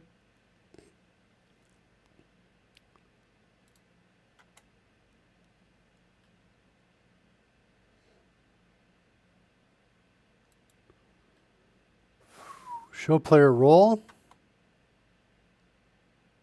Okay. I think this is the problem right here. If player role.name, if not player role.name, then player role.name is equal to, where are we? Dice layer, is this where I have it? Dot get player name. There it is right there. And pass in player role.id like that. And I think that's going to fix it. And let's refresh. Fasting saves so much time too. I'm generally on OMAD. I don't know what that is. I got to look that up. I just think of all the food prep and eating time saved. That's really interesting, Surly Dev. On my, let's see. Let's go see what OMAD is.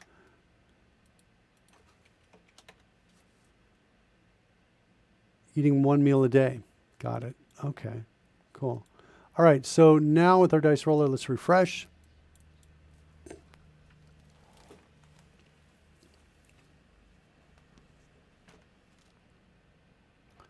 I hate disagreeing with Will because I feel like I've agreed with him every single time, right? I feel like this is like not a great thing to do here for karmically because he's so smart and everything. I'm like, no.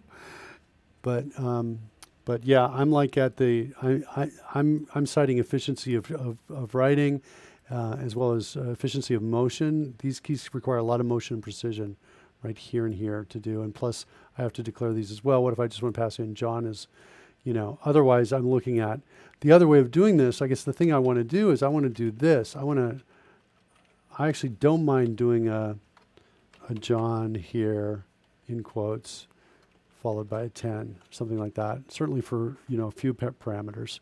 So, my colleagues are baffled when I go in the office 1 day a week and don't break off for lunch. He was going on about all the good stuff you can bring up earlier in this show, and now he disses you. Don't stand for it, Will. Surly Dev? Yeah, Surly Dev is encouraging Will to fight me. He's a troublemaker. Yeah, Surly Dev's a little surly. You'd think with all the keto, he'd be like, calming down a little bit. All right, let's try it again. Here comes a skill check with everybody with a threshold of 10. Everybody failed. All right, I'm up for that. That's cool. Let's do it again. Here's a saving throw. Again, saving throw. Let's make it 15 for the saving throw. And here it comes. Everybody saving throw. Only Merkin. Got it. That line is not quite centered between the two. I'm going to fix that. But then I think I'm done. This is actually pretty awesome because we're reusing a lot of the other code we already had. That's Surly's stomach, not his fingers talking, says Will Bennett. Surly says, I'm fat, fueled, and surly today. Good call about the extra knob of butter on top of the port. That was nice. Yeah, you cannot go wrong with it. You really can't, especially if you're like, keto or, sometimes keto. Okay, so add separator line is here. I'm throwing in the height here. I'm not going to do this at all. I'm just going to do that. So we're going to add it right there. I think the reason it's not centered is because we're top aligning and has to do with the height of each one or the heights that we're saying to separate. This 50 line right here, I think is what's going on. So let's try it like that and see if that's any better. Okay, so we'll refresh.